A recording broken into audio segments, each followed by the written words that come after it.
This interview is for information only and should not be considered as investment advice or a recommendation to buy shares in the company featured. Welcome to this StockBox interview.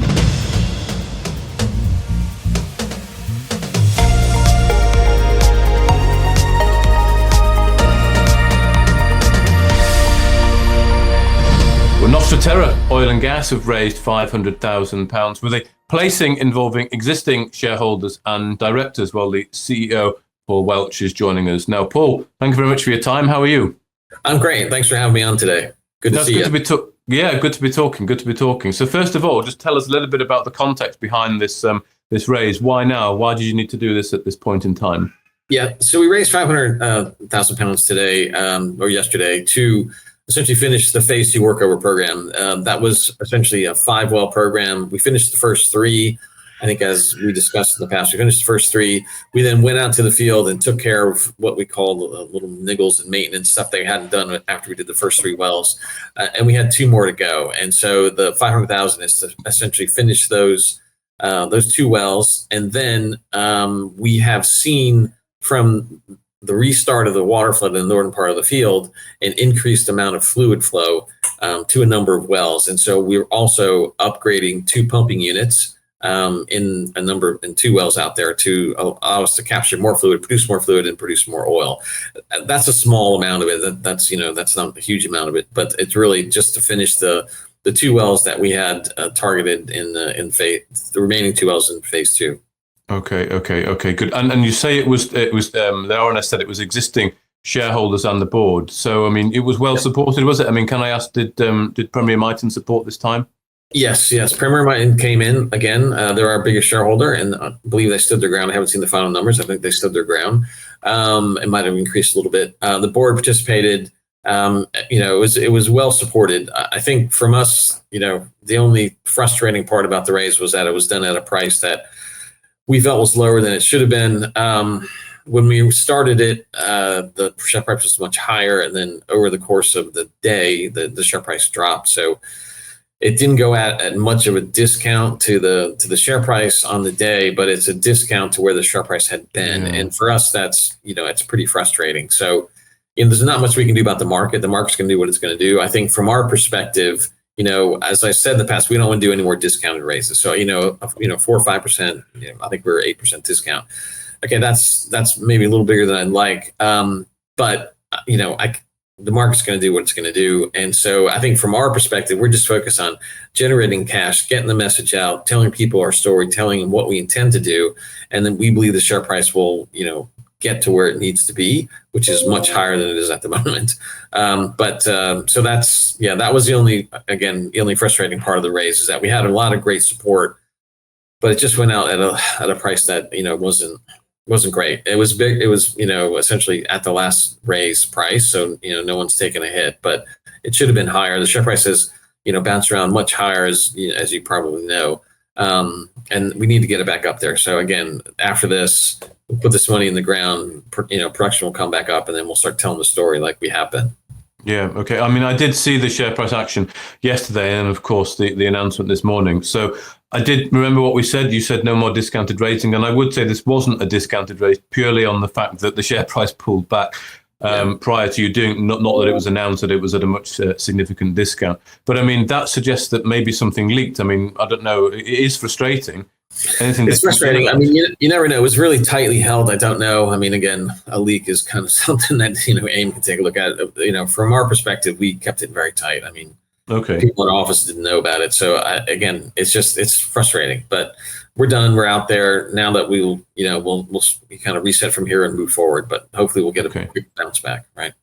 Well, let's hope so, indeed. And one of the questions that I picked up on from a shareholder was, why could you have not drawn down from your existing loan facility rather than taking this in a placing? Okay, well, that's a really good question. So at the moment, the facility is maxed out at $4.25 million. We can't draw on it anymore. I mean, we have up to a $10 million line, but that has to be supported by underlying volumes and reserves. We haven't had a redetermination since December, and at December we had just started the program and the early results are in. So we will do another redetermination in May. And at that point, the credit line should increase, assuming that the oil prices don't drop or whatever they do. We expect the credit facility would increase at that point. So potentially we could use it if we needed it in the future. Okay. But from my perspective at the moment, I think we've got enough leverage in the business. I really don't want to take on any more. 4.25 is a substantial amount, and so ideally we'd start to pay some of this down. Along with investing in other opportunities in the field.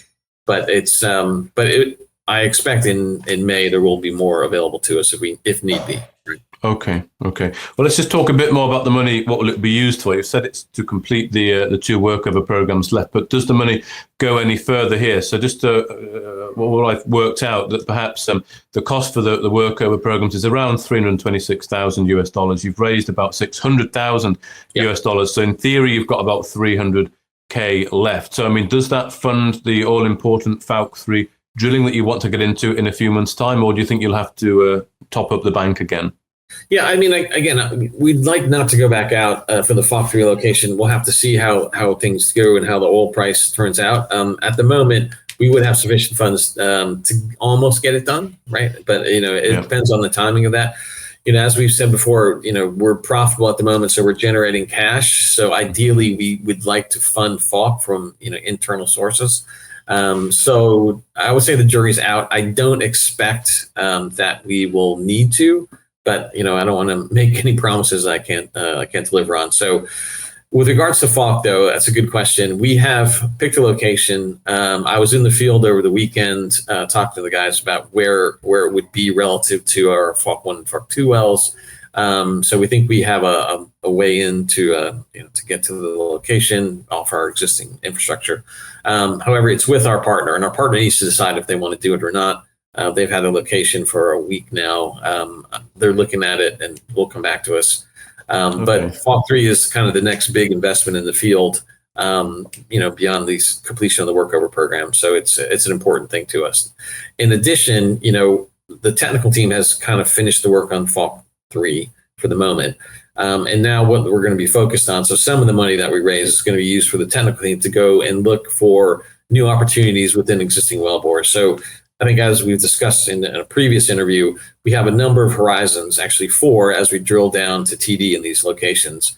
And some of those have sub-horizons within them. So, there's a total of about 8 or 9 targets, depending on where you are in the field. In the old days, some of these were drilled, tested, produced, 15 barrels a day. No one liked that. Went down, produced, 40, 100 barrels a day from another location within the same wellbore. So what we're doing is going back and looking for those potentially behind pipe opportunities that can add a lot of oil for very little money. So, running into a well with and perforating something behind pipe is going to cost, $30,000-$40,000. Whereas, what we're doing now is closer to 150 to 2 because we have to run a new casing string in the hole. So that is kind of the next step in the evolution of this. We're really looking at what the behind pipe potential is and how much we can deliver from that. So a portion of the funds we use are going to be for the technical work. Okay, interesting. So you really are thinking quite far ahead here. It's good to hear that the Falcon 3 technical work has been sort of done, so you can you can get drilling that when appropriate. You have been in the field as well, haven't you? You're actually nearby now, I think. I'm in the field. I was in the field over the weekend. I'm in the field area at the moment. So again, it's just it's good to go out and see, because these guys have these challenges every day, and it's good to, they can describe them, but it's better if I can visualize them myself. So honestly, the weather was fantastic over the weekend, so I was in the field looking around. Particularly, I think, as I mentioned up front of this, we restarted the water flood in the northern part of the field, and that took a while to kind of get going, but now it's really taken off. And so we have 2 units that are kind of undersized relative to the amount of fluid that we can now produce. And so we're looking at how we're going to handle that, what we can upgrade, what we needed to change. And we came up with a plan over the weekend for that. So that will be part of this program as well. We'll be swapping out or bringing in 2 new units or 2 used units to upgrade 2 wells that we think can handle a lot more fluid. So that's part of the process as well. So we put in the RNS that we expect from the 2 wells that we're going to add, get the field average up to about 110 barrels a day. with the completion of the program and then with the start of the water flood response, we would like to see the field doing about 150 barrels a day by, kind of mid this year. So a couple more months. That would be, a success for us in this. And that's what we're targeting. So everything we're doing is to try to make that happen. And then after that would be the Falk 3. That would be the next big thing we would do. Good. Yeah, and just to run those numbers again. So at present, then, if you're doing around, as Johannes said, around 90 barrels of oil per day, that's about $117,000 a month. And as you've said there, by mid-year, 150 would take you up to about 218,000, or effectively 2.6 million a year.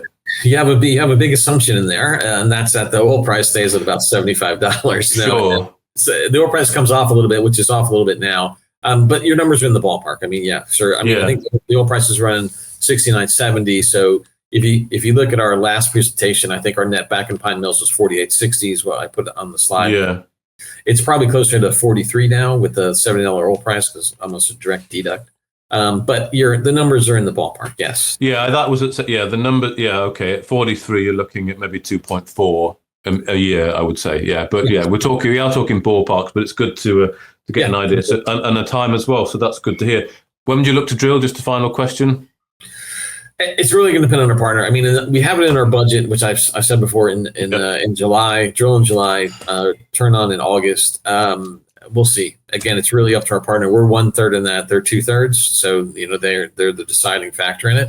I'll keep people posted, but that's what we have at the moment in the budget. But we need them to commit, right? We need them to also accept our location, then commit. They may have other technical ideas. They're actually quite a good technical company. They found the original Falk location, so we have to give them a lot of credit for that. Okay. But it's really down to them at the moment in our discussions with them. But they are aggressive explorers, and they've done that in the past. So I don't foresee any issues. It'll depend on their budgeting, what they have included for this year. But time will tell. Is that a bit of a risk? They might not want to go for it. Have you started those discussions? Got any kind of initial kind of response from them? No, haven't got any initial response from them on that. I think what we have seen, which I haven't mentioned, is that the two Falk wells, Falk 1 and Falk 2, are producing combined 100 barrels a day at the moment. They have been flat at 100 barrels a day since May of last year. And so that is a strong indicator, to me anyway, that there's a much larger reservoir to the north, which is providing that pressure support, because typically you'd see a decline. You haven't seen any decline since May. And so that gives me more confidence that there's a bigger volume there that we're drawing from.